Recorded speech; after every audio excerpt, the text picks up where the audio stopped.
Assalamualaikum warahmatullahi wabarakatuh.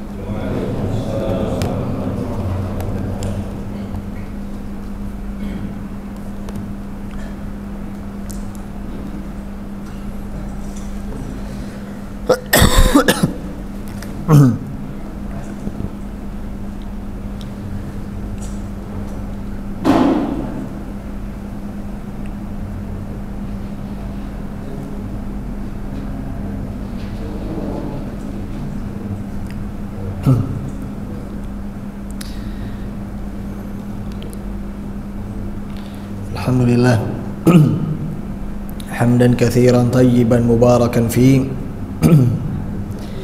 mubarakan alaih kama yuhibbu rabbuna wa yarda. Nashhadu an la ilaha illallah wahdahu la syarika lah wa ashhadu anna Muhammadan abduhu wa rasuluh. Allahumma salli wa sallim ala nabiyyina Muhammad wa ala alihi wa ashabihi wa man ittaba'ahum bi ihsanin ila yaumiddin. Rabbana iftah bainana wa bain qaumina bil haqqi wa anta khairul fatihin. Allahumma inna nas'aluka ilman nafi'an wa rizqan tayyiban wa amalan mutaqabbala, amma ba'd. Jamaah sekalian rahimani Allah wa iyyakum. Melanjutkan pelajaran tauhid yang insyaallah taala dirutinkan pada setiap Ahad pekan keempat setelah salat subuh di Masjid Al-Husna yang sama-sama kita cintai. Semoga Allah Ta'ala senantiasa menjaga segenap pengurus dan jamaahnya dalam kebaikan.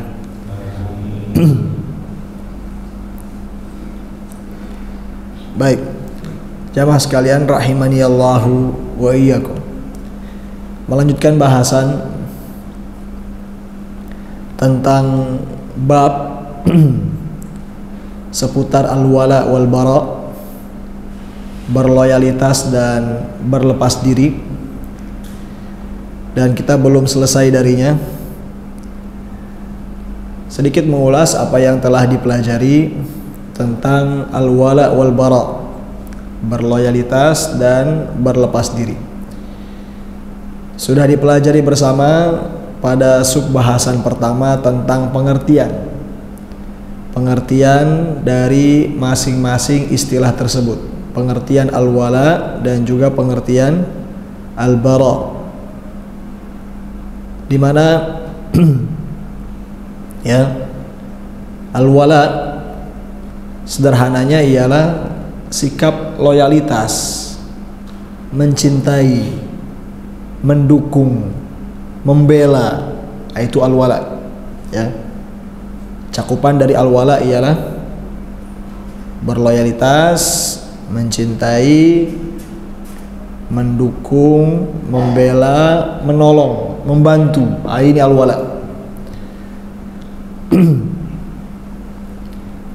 Dan al-wala atau wala seorang muslim, loyalitas seorang muslim, hanya dia tujukan kepada Allah, kepada Rasulullah sallallahu alaihi wasallam, dan kepada segenap kaum mukminin.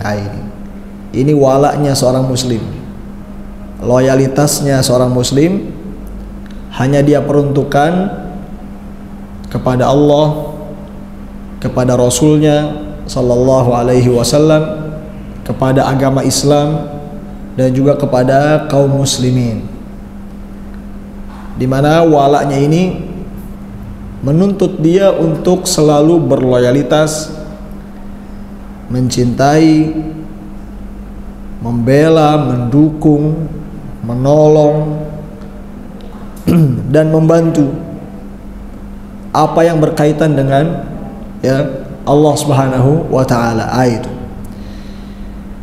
Dan dalilnya sudah kita baca. Adapun al-bara adalah sebaliknya.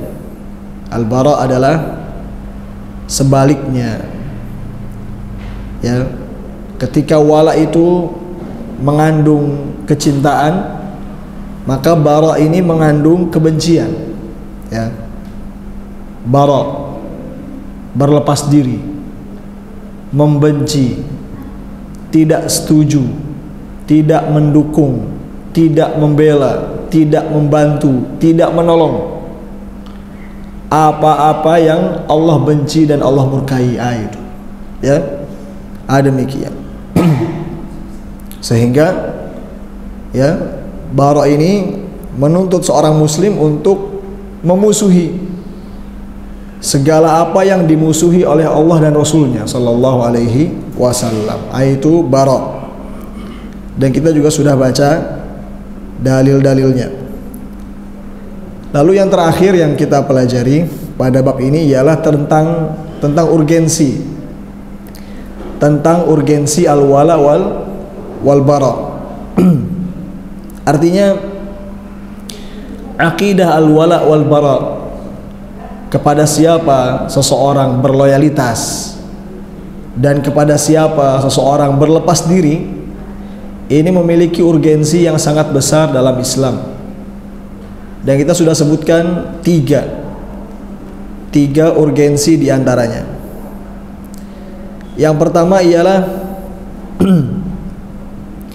bahwa al-wala wal bara merupakan salah satu prinsip akidah Islam. Al-wala wal bara merupakan salah satu prinsip akidah Islam. Artinya al-wala wal bara ini bukan sekedar perkara cabang. Dia ini merupakan perkara pokok, perkara prinsip, perkara asas, ya. Karena dia termasuk salah satu prinsip akidah Islam. Ini al-wala wal bara, ya. Bukan sekedar perkara cabang. Urgensi yang kedua yang sudah kita sebutkan, bahwa al-wala wal bara merupakan ikatan iman yang paling kuat. Al-wala wal bara merupakan ikatan iman yang paling kuat, sebagaimana yang disabdakan oleh Rasulullah sallallahu alaihi wasallam. Urgensi yang ketiga juga kita telah sebutkan, bahwa al-wala wal bara merupakan sebab agar hati merasakan manisnya iman. Al-wala wal bara merupakan sebab agar hati merasakan manisnya iman. Artinya hati seseorang baru akan betul-betul bisa mencicipi bahwa iman itu manis ketika dia memiliki akidah al-wala wal bara, kepada siapa dia harus mencintai dan kepada siapa dia harus membenci. Kalau itu sudah tepat, maka dia akan rasakan manisnya iman. Ya, demikian. Dan kita sudah baca hadis tentang hal tersebut. Baik, jamaah sekalian rahimani Allahu wa iyyakum. Sekarang kita memasuki sub bahasan berikutnya, dan ini cukup panjang, yaitu tentang bentuk-bentuk al-wala, bentuk-bentuk loyalitas kepada kaum muslimin. Ini kan tadi sudah kita pahami ya, bahwa wala, loyalitas seorang muslim, ya dia berikan kepada sesama muslim, sesama orang-orang yang beriman kepada Allah dan Rasulnya sallallahu alaihi wasallam. Itu ya, kita ulang, loyalitas seorang muslim ya kepada sesama muslim, ya, walaknya dia berikan hanya kepada saudaranya sesama muslim, ya, karena muslim tersebut dialah yang beriman kepada Allah dan Rasulnya sallallahu alaihi wasallam. Sehingga seorang muslim mesti berloyalitas, mencintai, mendukung, membela, menolong, membantu saudaranya sesama muslim. Nah, sekarang kita akan sebutkan ya, cakupan diantara bentuk-bentuknya, bentuk-bentuk loyalitas yang diberikan oleh seorang muslim kepada saudaranya sesama muslim. Nah, itu. Baik, kita akan sebutkan di subbahasan ini ada sekitar 8. Ada sekitar 8 bentuk loyalitas al-wala seorang muslim kepada saudaranya sesama muslim. Demikian. Kita mulai dari bentuk yang pertama.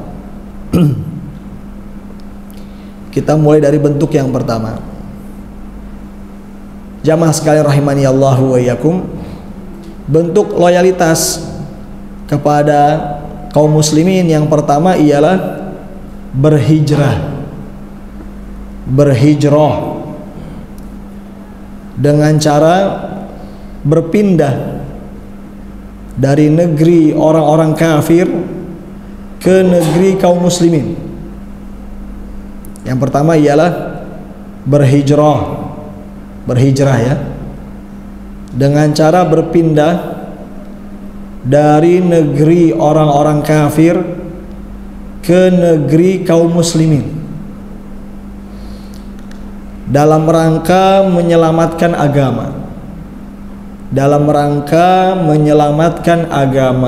itu. Ini bentuk wala yang pertama kepada kaum muslimin, yaitu berhijrah alias berpindah tempat dari negeri orang-orang kafir menuju negeri kaum muslimin dalam rangka menyelamatkan agama. Ini perhatikan ini. Jadi seorang muslim, ya misalnya dia sedang berada di negeri orang-orang kafir, kemudian keselamatan agamanya terancam kalau tetap berada di situ, maka sebagai bentuk wala dia kepada kaum muslimin, dia berhijrah, berpindah meninggalkan negeri orang-orang kafir tersebut dan lebih memilih untuk tinggal bersama saudara-saudaranya seiman yang lain. Itu. Dia tinggalkan ya negeri orang-orang kafir tersebut dan dia berpindah ke negeri kaum muslimin, saudara-saudaranya. Demikian. Ini dilakukan dalam rangka menyelamatkan agama. Ya.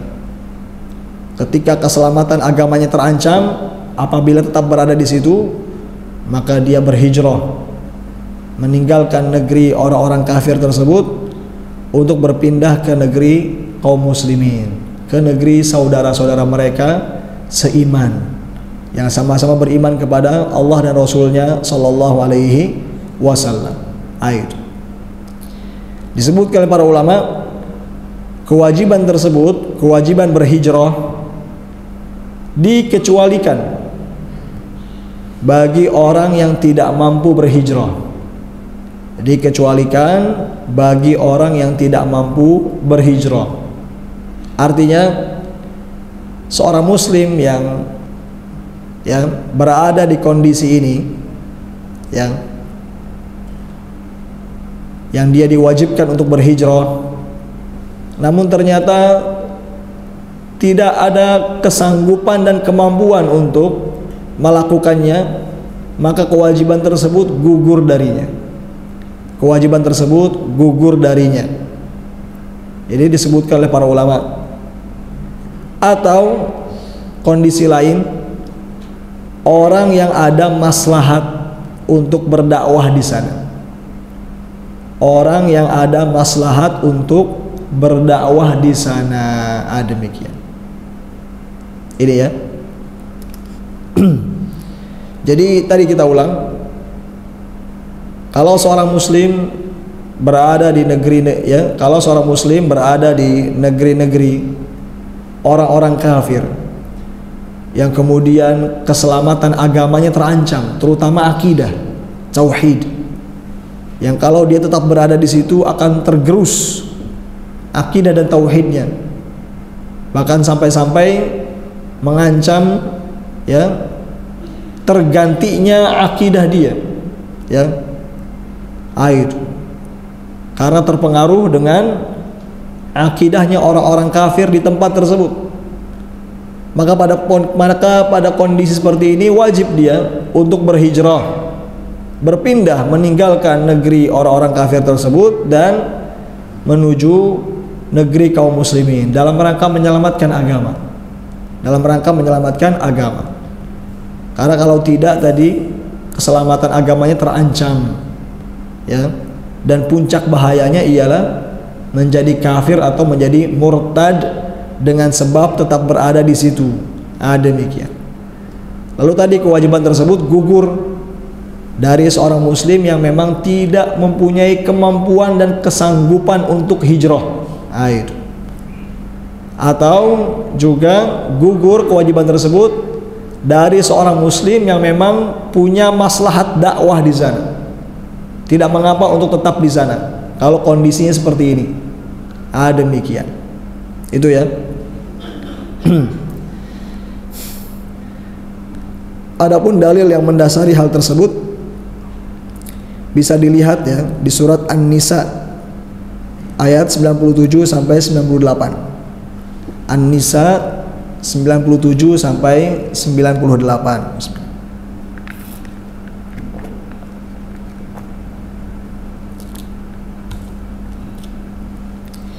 An-Nisa ayat 97 sampai 98.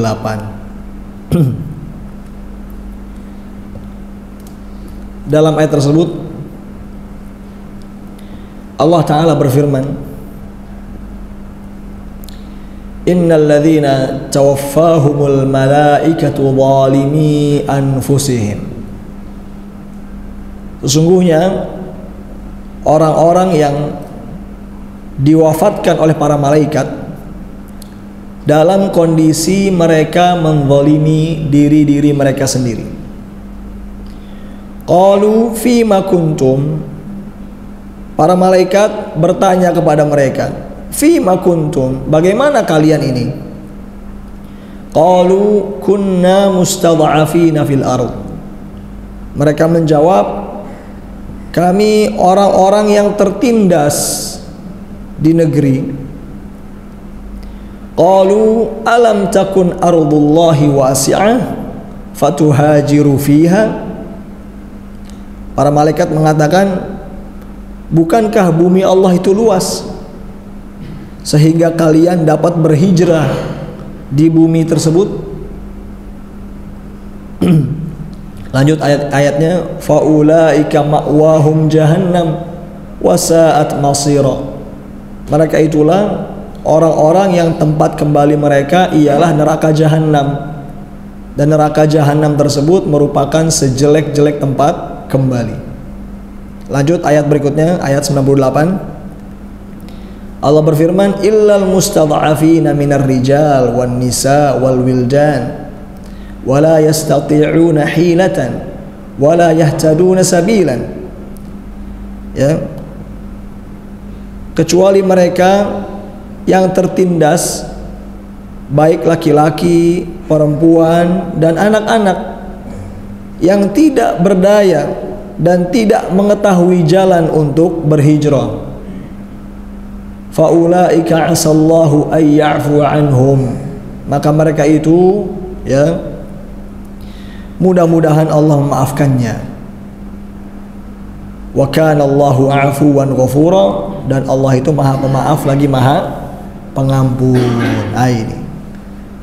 Perhatikan dua ayat tersebut jamaah sekalian rahimani Allahu wa iyyakum. Ini. Dalam ayat ini mengandung ancaman bagi seorang muslim yang berada di negeri orang-orang kafir, yang kalau dia tetap berada di situ, tidak berhijrah, agamanya terancam, keselamatan agamanya terancam.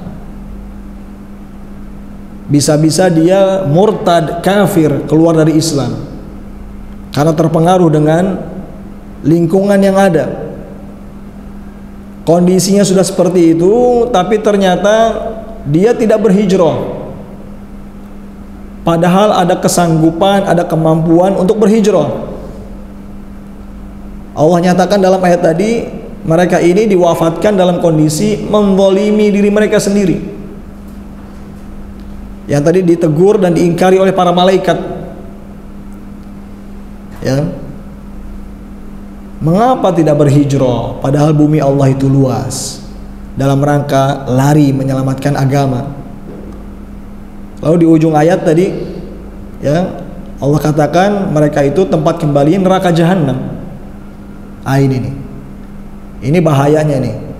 Ketika tetap memilih, ya, bersama orang-orang kafir di negeri-negeri mereka, lalu mengorbankan akidahnya, ya, sehingga murtad ikut menjadi kafir, tidak berhijrah untuk menyelamatkan agama. Nah, kalau seperti ini keadaannya, nah ini bahaya ini. Tempat kembali neraka jahanam tadi. Kemudian di ayat ke-98 tadi Allah berikan pengecualian. Ya. Orang-orang yang Allah maafkan. Ya. Orang-orang yang tidak berhijrah bukan karena lebih mengutamakan negeri orang-orang kafir. Dia tidak berhijrah karena memang tidak ada kemampuan dan kesanggupan. Maka yang seperti ini dimaafkan oleh Allah Subhanahu wa taala. Ya. Tentunya dengan tetap istiqomah di atas Islam sampai diwafatkan. Itu.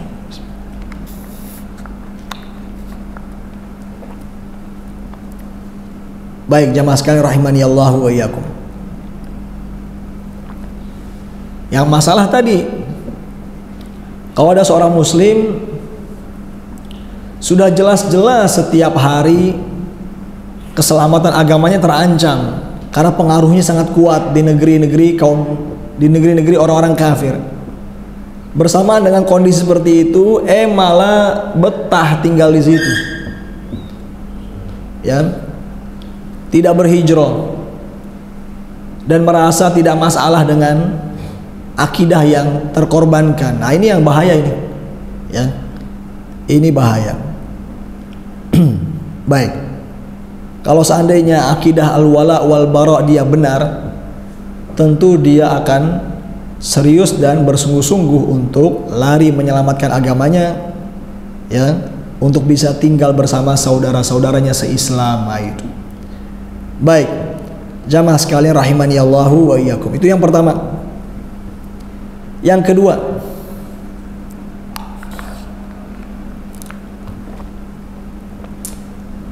kedua, ya, di antara bentuk loyalitas atau wala kepada kaum muslimin. Yang kedua ialah menolong dan membantu kaum muslimin, baik dengan lisan, harta, dan jiwa. Menolong, membantu sesama muslim, baik dengan lisan, harta, maupun jiwa, dalam memenuhi segala kebutuhan agama,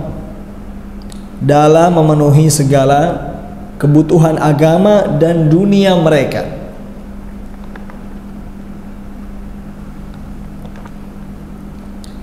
Dalam memenuhi segala kebutuhan agama dan dunia mereka. Kita tahu ya bahwa umat Islam ini, kaum muslimin itu sangat berhajat, sangat butuh, baik maslahat agama mereka ataupun maslahat dunia mereka.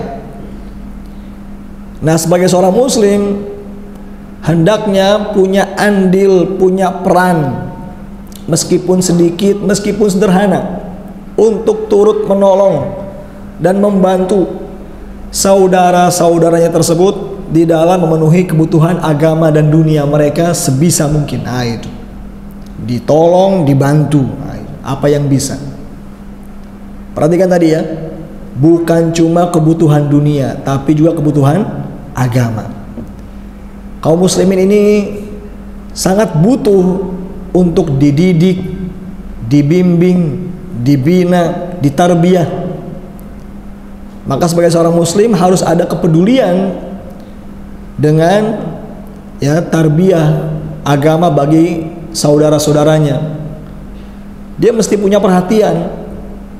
Ini saudara-saudaranya masih banyak yang belum bisa baca Al-Quran, belum bisa ngaji, belum hadir kajian. Ini harus ada kesadaran, upaya ya, dan aksi nyata apa yang bisa dilakukan. Nah, itu agar kebutuhan agama kaum muslimin terpenuhi. Mereka mengerti Al-Quran, mereka bisa ngaji, bisa belajar agama, harus dibantu itu. Demikian. Di samping itu juga kebutuhan dunianya, apa yang bisa dibantu, apa yang bisa ditolong, lakukan untuk saudara-saudara kaum muslimin di dalam memenuhi kebutuhan dunia mereka, ya, berupa ya kebutuhan pangan, sandang, papan, apa yang bisa, itu dibantu, baik dengan lisan, harta, atau bahkan jiwa raga sekalipun. Itu.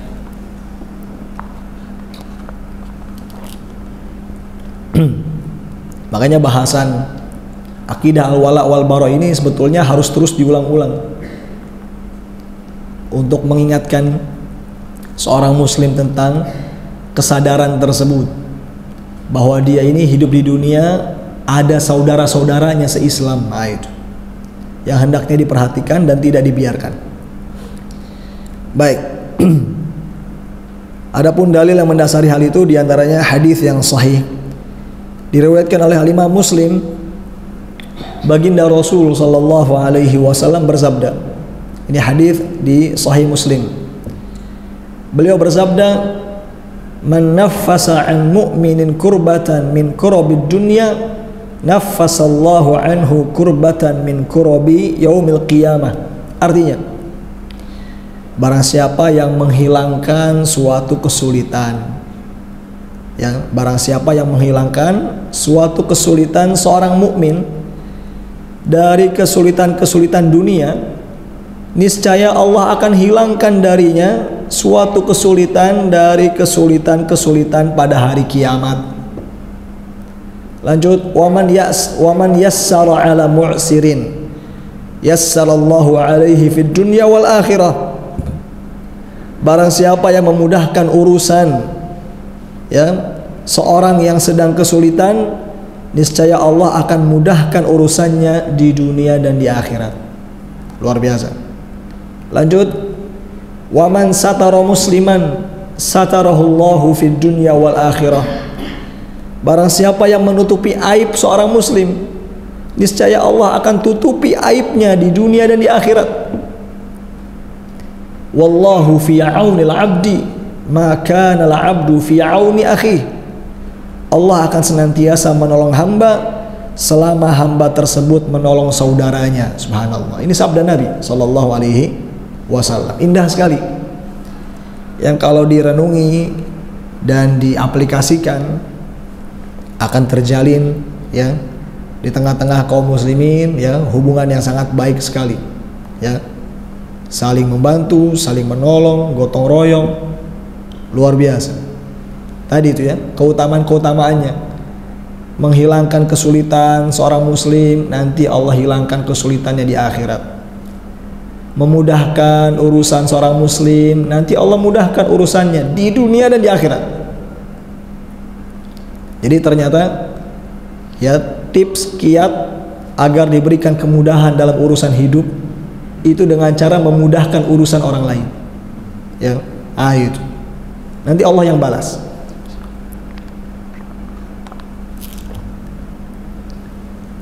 Kemudian tadi ya, setiap kita ini tentu punya aib. Setiap kita ini tentu punya aib, punya kekurangan, punya kecacatan ya, yang disembunyikan, yang orang-orang tidak mengetahui. Dan tentu setiap kita ingin agar aib kita selalu terjaga, tertutup. Ternyata kiat besar untuk menjaga aib sendiri agar tidak Allah bongkar itu dengan cara selalu menutupi aib orang lain. Jadi seseorang yang kerjaannya membuka aib orang lain, nah ini gawat ini. Cepat atau lambat gantian nanti aib dia yang akan terbuka, tersingkap. Hati-hati ya. Allah langsung nanti yang menyingkap. Nah itu. Baik. Jadi kalau kita mau jujur ya, kita ini di mata orang lain dinilai baik. Itu bukan karena kehebatan dan kebaikan kita, tapi karena Allah menutupi keburukan kita. Kita ulang ya. Kita ini dipandang baik ya di mata orang lain. Itu bukan karena kebaikan dan kehebatan kita, tapi karena Allah masih tutupi keburukan dan kejelekan kita. Makanya ada ungkapan salaf yang berbunyi begini. Kalau seandainya saja dosa itu ada baunya, tentu tidak akan ada seorang pun yang mau duduk dekat-dekat denganku. Ini bagus nih ungkapan ini. Ya. Kalau seandainya saja dosa itu ada baunya, tentu tidak akan ada seorang pun yang mau duduk berdekatan denganku. Itu.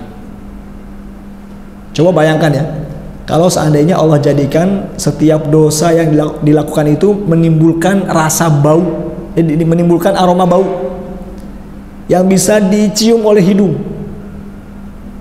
Kira-kira badan kita ini udah bau busuk kayak gimana ini? Paham itu ya? Itu kalau seandainya Allah jadikan setiap dosa maksiat yang dilakukan itu menimbulkan bau di tubuh yang bisa dicium, dihirup oleh hidung. Bayangkan kira-kira tubuh kita ini sudah sebusuk apa baunya. Itu. Dan kalau begitu keadaannya tentu nggak akan ada yang mau dekat-dekat dengan kita. Bau busuk dengan dosa dan maksiat. Tapi dengan rahmat Allah, Allah jadikan dosa itu tidak ada baunya. Ini bentuk Allah menutupi aib hambanya. Itu. Sehingga orang-orang masih mau berdekat-dekat dengan kita, taunya baik padahal punya aib. Itu. Nah, kiat untuk tadi itu, kalau mau senantiasa Allah tutup aibnya, ya biasakan untuk menutup aib orang lain. Baik. Dan tadi di ujung hadis ya, ada jaminan dari Nabi SAW bahwa Allah Ta'ala akan senantiasa menolong hambanya selama hambanya senantiasa menolong saudaranya. Itu. Jadi kalau mau ya tidak lepas dari pertolongan Allah, maka jangan lepas dari menolong saudara. Apa yang kita bisa, apa yang kita mampu. Itu.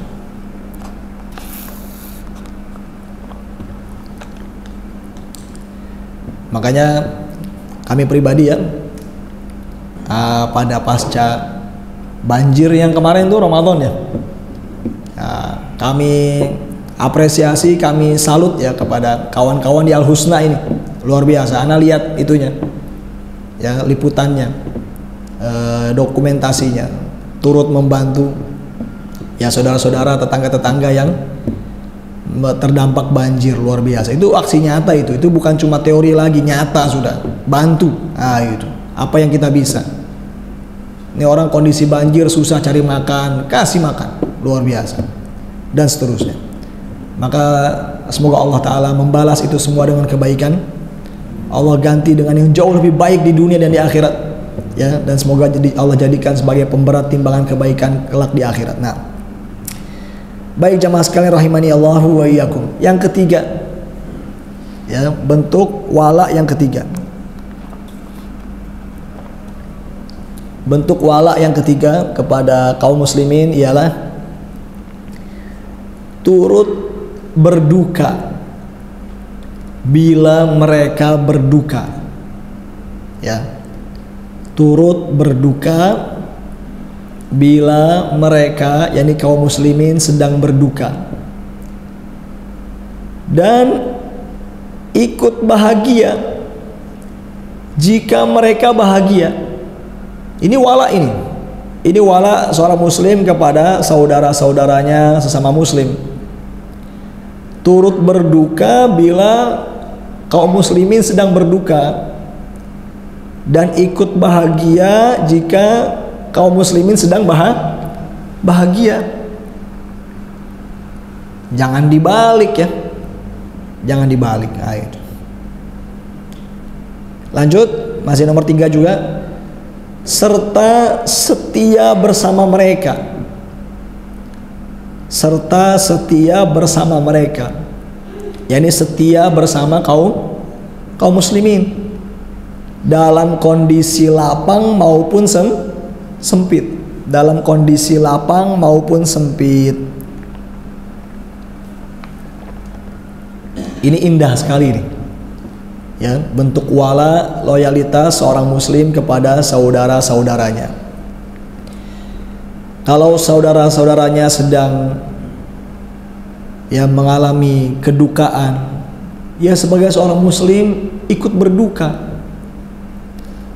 Hatinya ikut teriris ketika saudara-saudaranya sedang berduka. Dan ketika saudara-saudaranya sedang bahagia, dia pun ikut bahagia. Begitu yang betul, itu wala namanya. Jangan dibalik ya. Ini kaum muslimin sedang berduka, dia malah sukacita. Aduh, repot ini. Atau kaum muslimin sedang bahagia, dia malah jengkel. Kita pernah bahas loh, ini sifat munafik ini. Ini justru kemunafikan besar itu. Itu kemunafikan besar. Ya, itu kemunafikan besar yang menyebabkan orangnya kafir itu. Yang kita pernah bahas itu. Yang kalau Islam dan kaum muslimin mengalami kemunduran, kekalahan, dia senang. Tapi kalau Islam dan kaum muslimin mengalami kemenangan, kejayaan, dia jengkel. Ini munafik asli ini.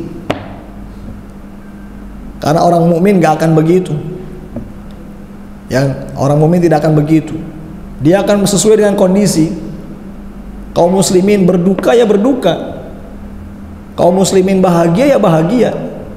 Demikian. Dan juga tadi serta setia bersama kaum muslimin. Setia bersama kaum muslimin dalam kondisi apapun, kondisi lapang maupun kondisi sempit, mesti begitu. Jangan ditinggal saudara-saudaranya.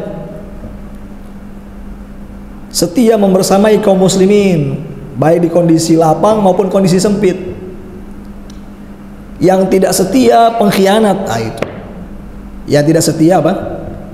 Pengkhianat. Ya, dan ini kadang terjadi yang seperti ini. Yang hanya mau berloyalitas kepada kaum muslimin di kondisi lapang saja. Ketika kondisi sempit, ya, dia tinggalkan saudara-saudaranya kaum muslimin dan dia lebih loyal kepada musuh-musuh kaum muslimin, orang-orang kafir. Ini nggak benar ini. Ini para pengkhianat ini. Ini para pengkhianat. Ya. Yang hanya ada bersama kaum muslimin ketika lapang saja. Ketika sempit, kaum muslimin ditinggalkan. Karena dia lebih mementingkan ya keinginan pribadinya dan kemaslahatan pribadinya itu.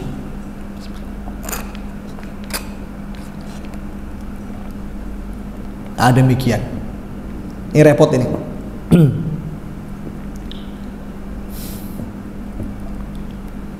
Terutama dalam kondisi jihad, perang misalnya. Ya. Ini bahaya nih kalau muncul para pengkhianat. Ya. Ketika barisan kaum muslimin sedang tertekan, ditinggalkan. Ya. lebih loyal kepada musuh-musuh Islam, orang-orang kafir. Ini repot ini. Ya. Dan kalau kita baca sejarah tentang peperangan ya, jihad bangsa Indonesia yang ketika melawan para penjajah itu, wah itu di kisah tersebut, di sejarah tersebut disebutkan sejumlah para pengkhianat ya.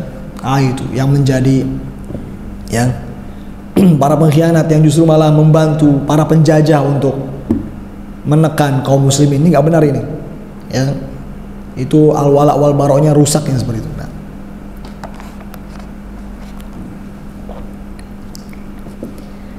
hadis ya, dalilnya hadis yang sahih diriwayatkan oleh Al-Bukhari. Nabi SAW bersabda, "Taral mu'minina fi tarahumihim wa tawaddihim wa ta'atufihim kamathalil jasad." Kau lihat kaum mukminin dalam saling menyayangi, saling mencintai, dan saling mengasihi di antara mereka itu ibarat seperti satu tubuh. Idza ishtaka 'udhun tada'a lahu sa'iru jasadihi bis-sahri wal humma. Kalau ada satu anggota tubuh yang mengeluhkan sakit, maka seluruh anggota tubuh yang lainnya ikut merasakan sakit dengan tidak bisa tidur dan juga dengan merasakan demam. Ini sabda Nabi sallallahu alaihi wasallam.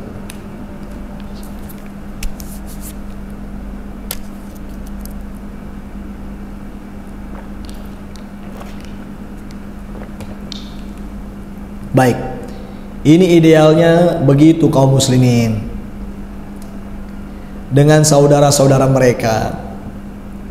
Diperumpamakan oleh Nabi Shallallahu Alaihi Wasallam bahwa kaum muslimin itu di dalam saling menyayangi, saling mencintai, saling mengasihi itu diibaratkan seperti satu tubuh. Kalau ada satu anggota tubuh yang mengeluhkan sakit, semua merasakan sakit.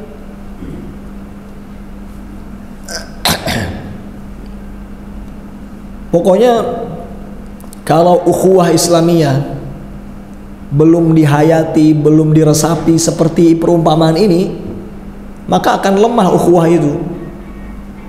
Ya, demikian.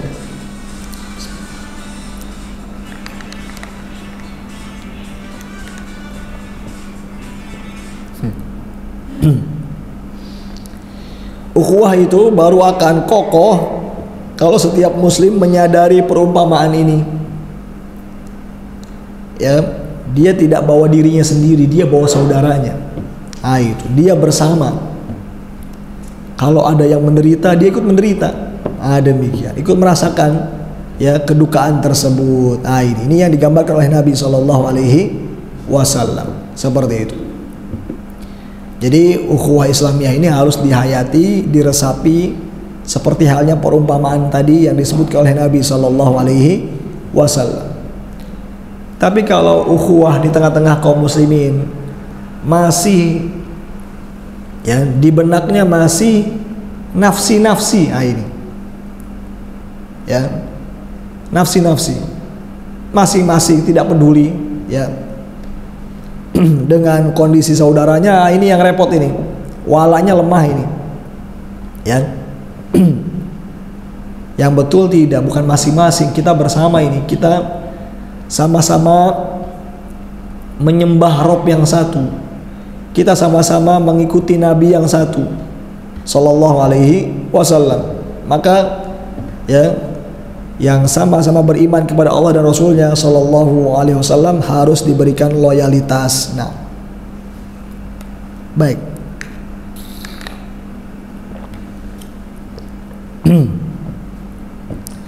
Jamaah sekalian rahimani Allah wa iyyakum.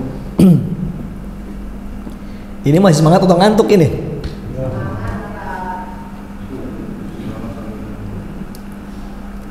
Ini yang kita sampaikan semua poin-poin akidah ya, beserta dalil. Ya kalau mau jujur, ketika kita sampaikan dalil ini daging semua ini. Cuma kadang orang ngaji begitu ya. Ngantuk ya.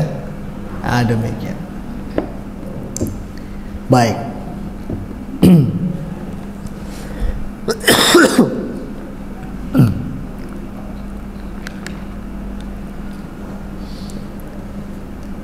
Ini suara juga lagi berat nih, tenggorokan ini. Ini tenggorokan mau copot nih. Tenggorokan mau copot, jamaahnya tidur, kurang ajar. Ini nggak wala namanya ini. Tenggorokan mau copot, jamaahnya turu. Ini repot ya. Baik jamaah sekalian rahimani Allah wa iyyakum. Yang keempat, dikit lagi jam 6. Ya, yang keempat, bentuk loyalitas kepada sesama kaum muslimin ialah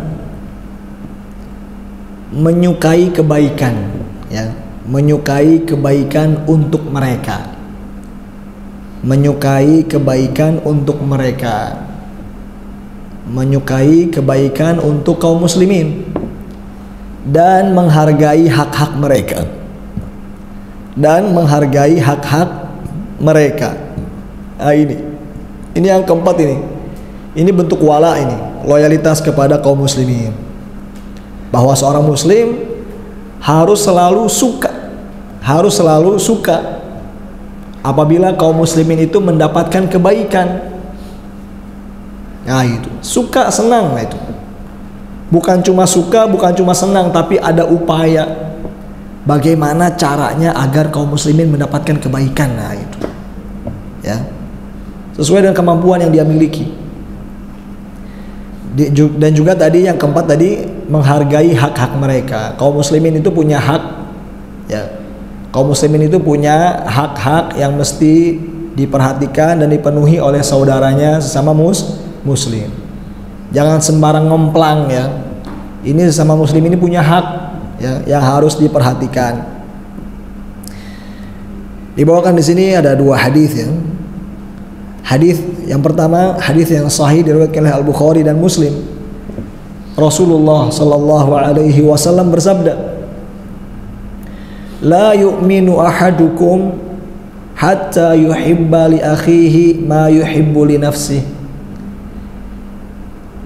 Salah seorang di antara kalian tidaklah beriman dengan keimanan yang sempurna sampai dia mencintai, sampai dia menyukai untuk saudaranya sesama muslim apa yang dia sukai untuk dirinya sendiri. Ini luar biasa. Ini sabda Nabi ini sallallahu alaihi wasallam untuk membangkitkan loyalitas di tengah-tengah kaum muslimin. Beliau sampai sabdakan tadi, ya, bahwa tidak sempurna keimanan seorang muslim sampai ada yang seperti ini dalam diri dia. Apa tadi? Dia suka, ya, kalau saudaranya sesama muslim mendapatkan apa yang dia suka juga. Itu. Jadi tidak egois ya. Itu. Jadi cuma senang, cuma suka mendapatkan kebaikan untuk dirinya sendiri. Kaum muslimin bodoh amat, nggak begitu ya. Ini nggak benar ini. Yang betul, kalau dia suka dirinya mendapatkan kebaikan tersebut, dia harus suka juga bagaimana caranya kaum muslimin juga mendapatkan kebaikan tersebut. Itu. Ini harus dibangun yang seperti ini, dibangkitkan. Itu. Pokoknya segala kebaikan yang kita suka, kalau itu kita dapatkan, kita harus suka juga, ya, kalau kaum muslimin ikut mendapatkan. Itu. Jadi tidak egois, hanya untuk dirinya sendiri, kemudian menghalangi kaum muslimin yang lain untuk mendapatkannya. Nggak benar itu. Demikian. Yang betul, ya, sebagaimana dia suka untuk dirinya, dia harus suka juga untuk kaum muslimin. Seperti itu. Ya. Dan banyak contohnya dalam kehidupan bermasyarakat yang seperti ini. Contoh saja misalnya dalam urusan kebaikan agama ya. Ketika kita, ya, suka dan merasakan nikmatnya menuntut ilmu, kita juga harus ada kesadaran, ya, suka ingin bagaimana caranya agar kaum muslimin lainnya juga mendapatkan kebaikan ilmu yang kita dapatkan dengan cara ngajak kajian, ayo hadir kajian, ayo belajar, ayo ngaji, itu.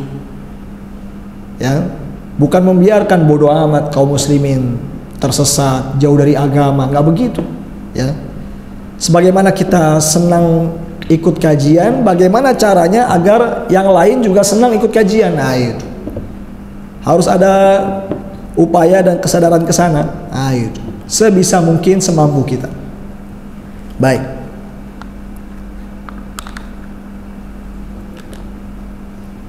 Seperti itu. Kalau kita senang dengan kondisi negeri yang aman, maka kita harus suka juga, senang juga bagaimana caranya agar kaum muslimin di luar sana juga merasakan keamanan di negeri mereka. Itu harus begitu, bukan cuek, ya, bukan egois, ya, ya, di negerinya aman tapi dia, ya, tidak peduli dengan penderitaan yang dialami oleh saudara-saudaranya di luar. Itu baik. Itu. Adapun hadis yang kedua, hadis yang sahih juga diriwayatkan oleh Al-Bukhari dan Muslim dari sahabat Ibnu Umar radhiyallahu anhuma, beliau berkata, nahan Nabi sallallahu alaihi wasallam an yabi'a ba'dukum ala bai'i ba'din. Nabi sallallahu alaihi wasallam telah melarang kalian mengadakan jual beli di atas jual beli orang lain.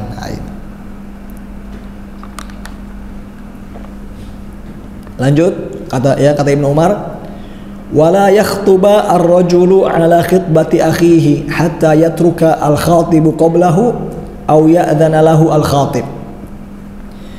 Dan Nabi juga sallallahu alaihi wasallam telah melarang seorang pria mengadakan lamaran di atas lamaran saudaranya hingga pelamar, ya, yang pertama meninggalkan lamarannya sebelum ia melamar. Itu.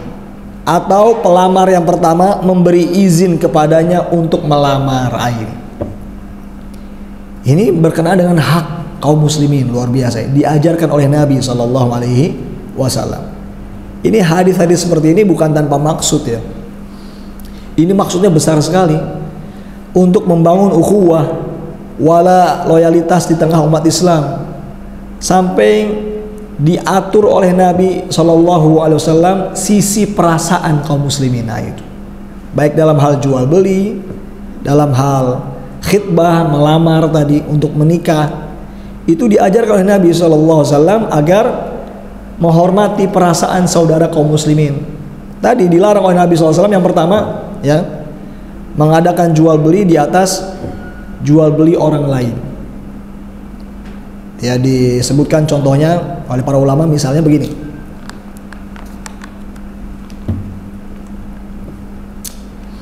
A dan B ini mengadakan jual beli, ya.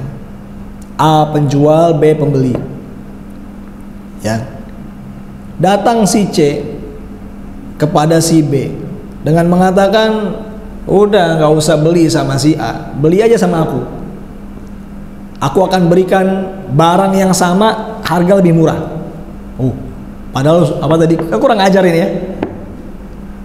Ini nggak benar ini, ya. Tadi itu, ya. Jadi ini A dan B mengadakan jual beli ini. A penjual, B pembeli. Kemudian datang si C tadi, penjual juga, dengan, ya, mendatangi B dengan mengatakan, sudah, kau tidak usah membeli barang tersebut dari si A. Beli saja dariku, dengan barang yang sama aku berikan harga yang lebih murah. Itu. Atau si C mengatakan, tidak usah kau beli barang dari si A itu, ya. Aku akan berikan kepadamu barang yang kualitasnya lebih baik dan harganya sama dengan yang itu. Ini sama aja nih. Ini namanya mengadakan jual beli di atas jual beli orang lain. Jangan. Itu menyakiti hati perasaan si si A tadi. Nah itu. Padahal bertiga A, B, C sama-sama umat Islam. Jangan begitu. Atau tadi mengadakan khitbah lamaran, ya, di atas lamaran saudaranya. A dan B, laki perempuan, ya, khitbah, datang si C, itu mau nikung, nikung katanya, ya, nikung, nggak boleh, ya. Kata Nabi SAW, si C baru boleh melamar si B, perempuan tersebut, ya, kalau si A meninggalkan lamaran itu, nggak jadi, nggak lanjut, baru masuk.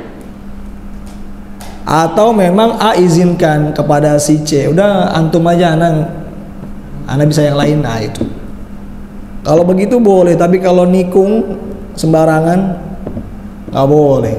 Demikian. Baik jamaah sekalian rahimani Allah wa iyyakum, udah jam 6 ya. Udah jam 6. Baik, mungkin sampai sini dulu ya, belum selesai. Ada 8 tadi sebetulnya, kita baru 4. Masih ada 4 lagi. Sedikit-sedikit tapi dihayati, diresapi ya. Hendaknya sampai mendarah daging ya. Bahwa kita dengan sesama muslim itu bersaudara, ya. Berikan loyalitas, berikan kecintaan. Nah itu. Tadi 4, kalau kita ulas apa saja 4 tadi. Yang pertama apa?